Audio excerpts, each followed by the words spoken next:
வட இந்தியாவின் ஒரு புழுதி பிரதேசத்தில் இருந்த ஒரு சிமெண்ட் தொழிற்சாலையில் அந்த விபத்து நடந்தபோது கௌதம் பங்கரின் மேல் நின்று கொண்டிருந்தான்.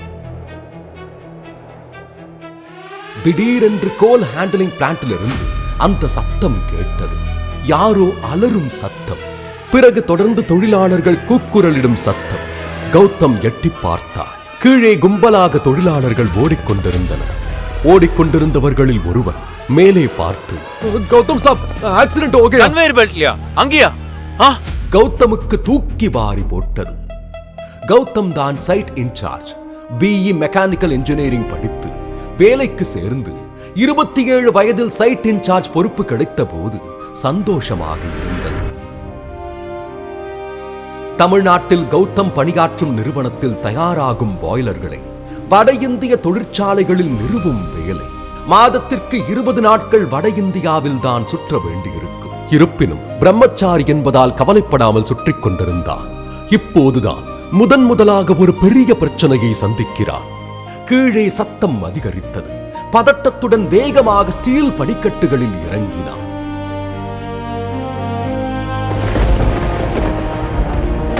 கன்வேயரை சுற்றித்தான் கும்பல். ஆள் யார் என்று தெரியவில்லை. முகமெல்லாம் ரத்தம் வழிய அகோரமாக தெரிந்தவனை பார்த்த கௌதமுக்கு குமட்டிக் கொண்டு வந்தது. கடவுளே, वो कौन है? आपका लेबर साहब, சிவராஜ் என்றவுடன் கௌதமின் பதட்டம் அதிகரித்தது. 20 வயதுதான் இருக்கும். இவர்கள் நியமித்த ஆள்தான்.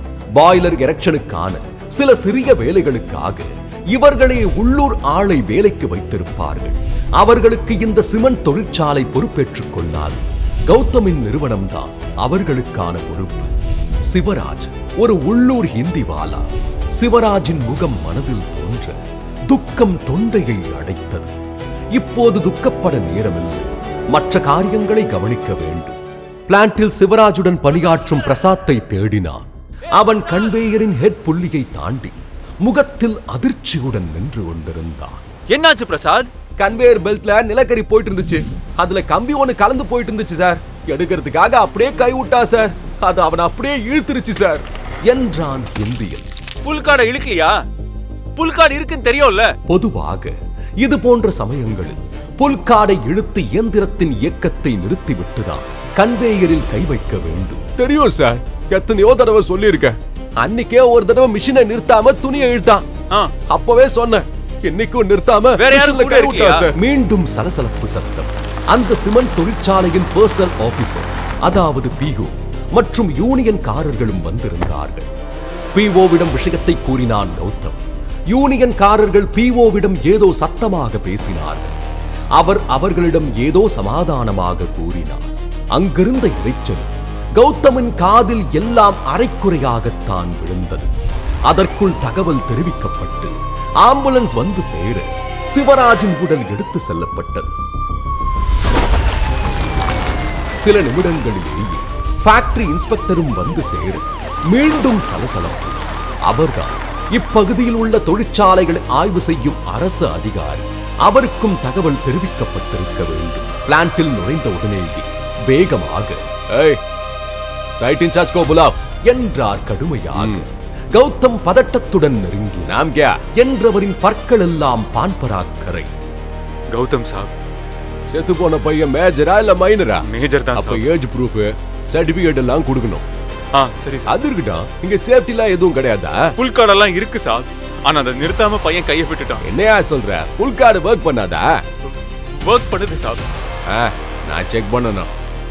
பண்ணலாம் சார் என்று கௌதம் கூறிக்கொண்டிருக்கும் போதே அங்கு வந்த பிஓ ஃபேக்டரி இன்ஸ்பெக்டரை அழைத்தார் போல் அழைத்து சென்றார். உள்ளூர்காரர், ஆள் தெரிந்திருக்கும்.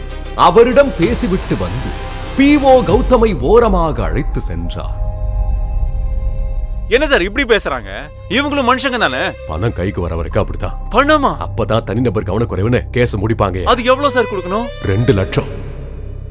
2 லட்சம்லாம் ஜிஎம் கிட்ட கேட்காம கொடுக்க முடியாதே சார். இன்னைக்கே கொடுக்கணும், இல்லனா நீயும் எம்டியும் ஜெயிலுக்கு தான் போகணும். அவங்க தான் என்ன புரிஞ்சுக்கலாம், நீங்களும் ஏன் சார் இப்படி பண்றீங்க?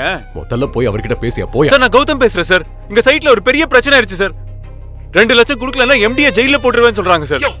அவ்வளவு பணத்துக்கு எப்படி மேன் உடனே ஏற்பாடு பண்றது? 2 லட்சம்லாம் ரொம்ப அதிகம். எப்படியாவது பேசி 1 லட்சத்துக்கு முடி. எம்டி கிட்ட பேசியாச்சு, அவர் குறைக்க சொல்றாரு சார். முதல்ல ஒரு ஆள் அனுப்புற 10,000 கொடுத்து அனுப்பு, அப்புறம் மத்ததெல்லாம் பேசிக்கலாம். எல்லாருக்கும் உடனே பணம் கொடுக்கணும்னா நான் எங்க சார் போவேன்? கொடுத்துதான் ஆகணும், இதான பொறுப்பு. இந்த வேலையை மட்டும் தயவு செய்து எப்படியாச்சும் முடிச்சு கொடுங்க சார். பணத்தை கொடுத்தாதான் என் பாடியே எடுக்க விடுவானுங்க. இல்லனா தூக்கிட்டு வந்து ஃபேக்டரி வாசல்ல போட்டு பணத்தை வச்சு தர்ணா இருப்பானுங்க, பேரம் பேசுவானுங்க. இது எல்லாத்துக்கு மேல செத்தவனுக்கு காம்பன்சேட் பண்றதுக்கு 3 வருஷ சம்பளத்தை மொத்தமா டெபாசிட் பண்ணும். இதான் ரூல்ஸ். கௌதம் அருகில் இருந்த சிமெண்ட் கட்டையில் அமர்ந்தான். அப்போது சிவராஜ் மனதில் தோன்றினார். குட் மார்னிங் சாப். அவனுக்கு அழுகை வருவது போல் இருந்தது. ஆனால் அழத்தான் நேரமில்லை. பிஓ அனுப்பிய ஆளுடன் ஜீப்பில் அரச மருத்துவமனைக்கு சென்றான். போகும் வழியில் ஏடிஎம்மில் பணம் எடுத்துக் கொண்டான். மருத்துவமனைக்கு சென்றவுடன் அவன் கையில் 10,000 கொடுத்தான்.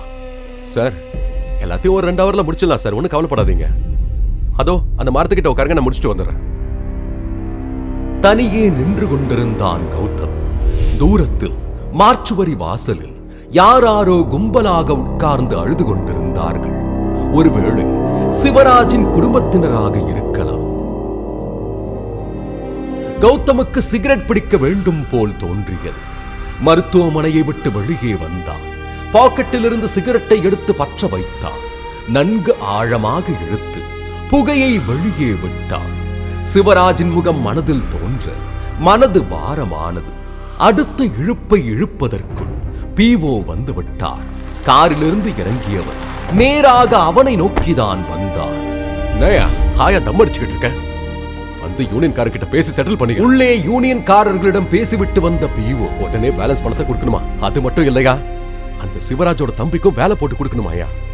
சார், எப்படியும் நம்ம லேபர் கமிஷனுக்கு 1.25 லட்சம் கட்ட போறோம். அந்த பணமும் அவங்களுக்கு தான் சேரும். 2 லட்சம் தான் முடியும் சார். அதுக்குள்ளதை முடிக்க பாருங்க. சரி, பேசி பாக்க. பிஓ சென்று அவர்களிடம் விஷயத்தை சொன்னார். உடனே யூனியன்காரர்கள் சிவராஜுடைய குடும்பத்தை அழைத்துக் கொண்டு அவன் இருந்த இடத்திற்கு வந்தனர். சிவராஜின் அம்மா போல் தெரிந்த ஒருத்தி இவனை பார்த்தவுடன் கையெடுத்து கும்பிட்டு அழுதாள். ஹிந்தியில் ஏதோ பேசினாள். இவனுக்கு ஒன்றும் புரியவில்லை. ஒரு வினாடி சிவராஜின் 20 வயது முகம் மனதில் தோன்றி மறைய யாரோ இதயத்தை பிசைவது போல இருந்தது. மேலும் சில நிமிட பேச்சுவார்த்தைக்கு பிறகு 2.5 லட்சம் கொடுப்பதென்று முடிவாயிற்று. களைப்புடன் கௌதம் மரத்தடியில் உட்கார்ந்தான். இன்னையா உட்கார்ந்திருக்க போலீஸுக்கு என்று இழுக்க கௌதம் இயந்திரம் போல் 5,000 எடுத்து நீட்டினான். போலீஸ்காரர்கள் இவனுக்கு சலாம் போட்டுவிட்டு கிளம்பினர். சில நிமிடங்களில் சிவராஜின் உடல் மாச்சுவரியிலிருந்து வெளியே எடுத்து வரப்பட்டது. அப்போது கிளம்பிய அழுகை சத்தம் அவன் மனதை புரட்டியது.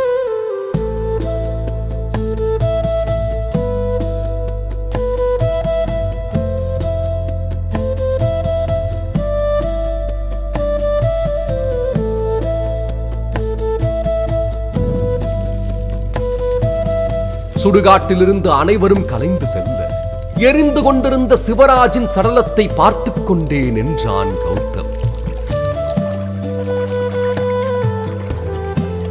என்னையா போலாமா? இல்ல சார், நீங்க போங்க, நான் அப்புறம் வரேன். சரி, நான் கிளம்புறேன்.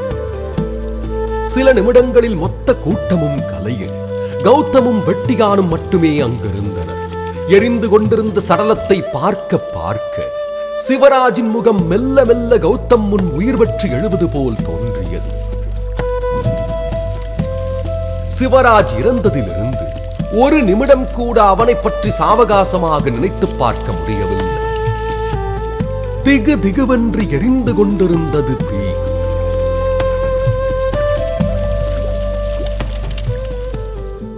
2 மாதங்களுக்கு முன்பு கம்பெனி கெஸ்ட் ஹவுஸ். ஒரு நாள் இரவு 8 மணி போல் இருக்கும். கம்ப்யூட்டரில் 7G ரெயின்போ காலனி பாடல்களை கேட்டுக் கொண்டிருந்தான் கௌதம். கனா காணும் காலங்கள், கலைந்தோடும் மேகங்கள் என்ற பாட்டில் ஆழ்ந்திருந்த போது திடீரென்று ஜன்னலுக்கு வெளியே என்பது போல் சத்தம் கேட்க வேகமாக டார்ச் லைட்டை எடுத்துக்கொண்டு வெளியே போய் பார்த்தான். சிறு வயதாக தெரிந்த ஒருவன் ஜன்னல் அருகில் காலை பிடித்துக் கொண்டு தரையில் உட்கார்ந்திருந்தான். கோனே என்று அருகில் நெருங்கினான். தரையில் உட்கார்ந்திருந்தவனின் காலில் ரத்தம். போலோ, கோனே சாப், உங்க சைட்ல தான் நான் வேலை பார்க்குறேன் சாப். எங்க? கோல் ஹேண்ட்லிங் பிளான்ட். என் பேரு சிவராஜ். நீ இங்க என்ன பண்ணிட்டு இருக்க சொல்லு. பாட்டு கானா கேட்டுட்டு இருந்தேன் சார். தமிழ் பாட்ட நீ கேட்டுட்டு இருந்தியா? கேட்க கூடாதா சாப்? கனா காணும் காலங்கள் கரைந்தோடும் மேகங்கள், நல்ல பாட்டு சாப். அது தெலுங்கு மலையாள பாட்டு கூட கேட்பா சாப் நானு. சரி சரி, உள்ள வா. உள்ளே நுழைந்தவன் முகத்தை நோக்கினான். 20 வயது இருக்கும், நல்ல சிகப்பு நிறம், சீரான பற்கள். சிரித்தபடி நோக்கிய அந்த கண்களில் எந்த கள்ளத்தனமும் இல்லை. உனக்கு தமிழ் பேச தெரியுமா? ஓரளவுக்கு சாப். அப்புறம் எப்படி தமிழ் பாட்டை மட்டும் கேக்குற? சங்கீதத்துக்கு பாஷை இருக்கா என்ன என்று கேட்டவனை ஆச்சரியத்துடன் பார்த்தான். சாதாரணமான லேபர் பேசுவது போல் இருக்கவில்லை. சரி உட்கார். என்னாச்சு உன் கால்ல? இருக்கலே நின்னு பாட்டு கேட்டனா முள்ளு குத்திச்சு போல என்றவன் பரவாயில்ல வந்து உட்காரு சாப். உரிமையுடன் அவனை கையை நீட்டி அமர்த்திவிட்டு தொடர்ந்து பாட்டை கேட்டான். ஐயோ ரொம்ப நல்ல பாட்டு சாப். இதுக்கு முன்னாடி ஒரு பாட்டு ஓடிச்சேன். தேவதைய கண்டேன், காதலில் விழுந்தேன் என்று அவன் கொச்சையான தமிழில் பாடி காண்பித்தான். நல்ல பாட்டு சாப். இதுக்கு யார் மியூசிக்? ஓ அதுவா, யுவன் சங்கர் ராஜா. ஓ அப்போ அன்னைக்கு ஒரு பாட்டு கேட்டனே அதுக்கு? ஓ அடிக்கடி இப்படி வந்து பாட்டை கேப்பியா? இங்க இருந்து எங்க வீட்டுக்கு ரொம்ப பக்கம் தான் சார். ஒரு பாட்டு ரொம்ப நல்ல பாட்டு. காதல் வாழ்த்த காதல் வாழ்த்த என்று பாடி காண்பித்தான். அதுவும் யுவன் சங்கர் ராஜாவோட மியூசிக் தான். அந்த பாட்டை கேட்டனா ரொம்ப நல்லா இருந்துச்சு. அப்படியே நின்னுட்டேன். அதுல இருந்தா தினம் ராத்திரி இந்த பக்கம் வந்தனா பாட்டு சத்தம் கேட்டுச்சுன்னா நின்னு கேட்டு தான் போவேன் என்ற சிவராஜை பிரியத்துடன் பார்த்தான். ஒரு ஹிந்திக்காரன் தமிழ் பாட்டை ரசிப்பதை காண ஆச்சரியமாகவும் சந்தோஷமாகவும் இருந்தது. அன்று முதல் தினமும் இரவு பாடல் கேட்க சிவராஜ் வந்து விடுவான். ஏசா சாயங்காலம் வந்ததுமே நீங்க பாட்டு கேட்க ஆரம்பிச்சிருவீங்களா? என்ன உங்க ஊர்ல செய்ய வேற வேலை என்ன இருக்கு? இந்த ஊர்ல திரும்பின பக்கம்லாம் ஒரே ஹிந்தியா இருக்கு. அதனால வந்த உடனே பாட்டை கேட்க ஆரம்பிச்சிருவேன். அப்போதான் நான் தமிழ்ங்கிறதே ஞாபகம் வரும். சாப் எங்க ஊர் பிடிச்சிருக்கா? உண்மையை சொல்லணும்னா பிடிக்கலதான். என்ன சாப் இப்படி சொல்லிட்டிய? முதல் காரணமே பாஷை தான். அது எனக்கு ஹிந்தி ஓரளவுக்கு கொஞ்சமா தான் தெரியும். ஓ அதுவும் இங்க வந்து கத்துக்கிட்டது தான். அதோட சப்பாத்தி தின்னு தின்னு நாக்கே செத்து போச்சு. இங்க எங்க பழப்பும் கஷ்டம்தான் சாப். அதான் நான் இருக்கேன்ல, பாத்துக்கலாம். மறுநாள் இரவு சிவராஜ் ஒரு டிஃபன் கேரியருடன் வந்தான். என்ன இது? எங்க வீட்டு பக்கத்துல ஒரு மദ്രാசி இருக்காங்க சாப். அவங்க கிட்ட உங்களை பத்தி சொல்லி வாங்கிட்டு வந்தேன். தினமும் தரேன்னு சொல்லிருக்காங்க என்றவனை தெய்வத்தை பார்ப்பதை போல் பார்த்தான். என் தெய்வம்டா சிவராஜ்.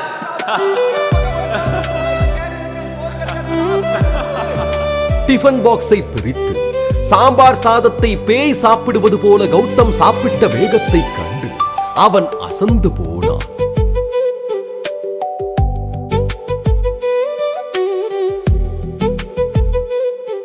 அன்றிலிருந்து சிவராஜின் மேல் கௌதமுக்கு தனி பிரியம். சிவராஜ் தினமும் இரவில் சாப்பாட்டோடு வந்து விடுவான். பாட்டு கேட்பான். எத்தனை பாடல்கள் கேட்டாலும் அவனுக்கு யுவன் சங்கர் ராஜா பாடல்கள் தான் மிகவும் பிடித்திருந்தது. இதோ இந்த ஆல்பத்தை இன்னைக்கு நீ கேட்டு பாரு. ஹவு டு நேம் இட்னு இளையராஜா மியூசிக். இதை நீ கேட்டு பாரு, வேற உலகத்துக்கு போயிருவ என்ற கௌதம் டூ எனிதிங் என்ற இசை பாடலில் கிளிக் செய்தான். சிவராஜ் ரசனையுடன் கேட்க ஆரம்பித்தான்.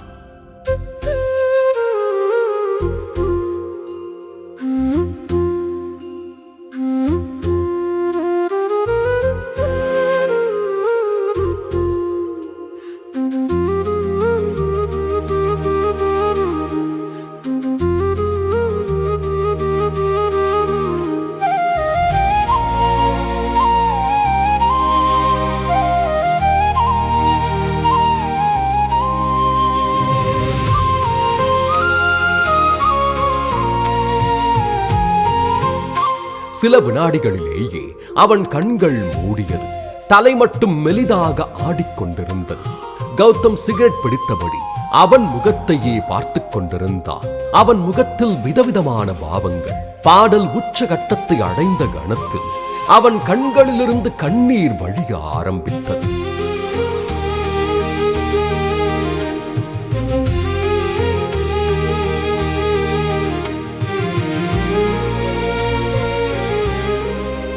நிற்கவே இல்லை.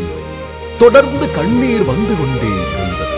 கௌதம் ஆச்சரியத்துடன் சிகரெட்டை போட்டு அணைத்தார்.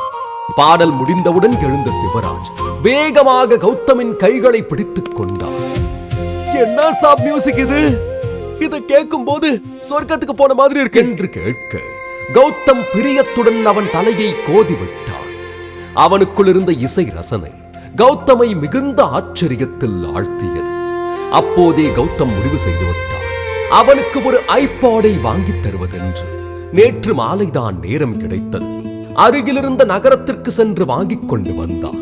அன்று இரவு கம்ப்யூட்டரில் இருந்து சிவராஜுக்கு பிடித்த யுவன் சங்கர் ராஜா பாடல்கள் Have to Name It, Nothing But Wind என்று அவனிடமிருந்த அனைத்து சிறந்த இசையையும் ஐபாடில் டவுன்லோட் செய்திருந்தான். இன்று மாலை வேலை முடிந்து சிவராஜ் வீட்டுக்கு செல்லும் போது கொடுக்கலாம் என்று அந்த ஐபாடை எடுத்து வந்திருந்தான். அதற்குள் எரிந்து கொண்டிருந்த தீயை பார்க்க பார்க்க கௌதமின் கண்கள் கலங்க ஆரம்பித்தன. காலையில் சிவராஜின் உடலை பார்த்த கணத்திலிருந்து வரப்பார்த்த அழுகைதான் இது. ஆனால் அழக்கூட நேரமில்லை. அவனுடன் பழகியது யாரிடமும் சொல்லக்கூட நேரமில்லை. பாக்கெட்டினுள் கையை விட்டு அந்த ஐபாடை எடுத்தான். காற்றில் தீ அலைய அலைய சிவராஜ் மனதிற்குள் கொஞ்சம் கொஞ்சமாக விஸ்வரூபம் எடுத்துக் கொண்டிருந்தான். இங்கெல்லாம் ரஹ்மான் தான் சார் ஃபேமஸ்.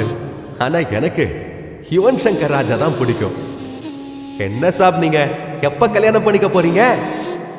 உங்க ஊர் எப்படி இருக்கும்னு எனக்கு பார்க்கணும்னு ஆசை சார். கூட்டு போவீங்களா?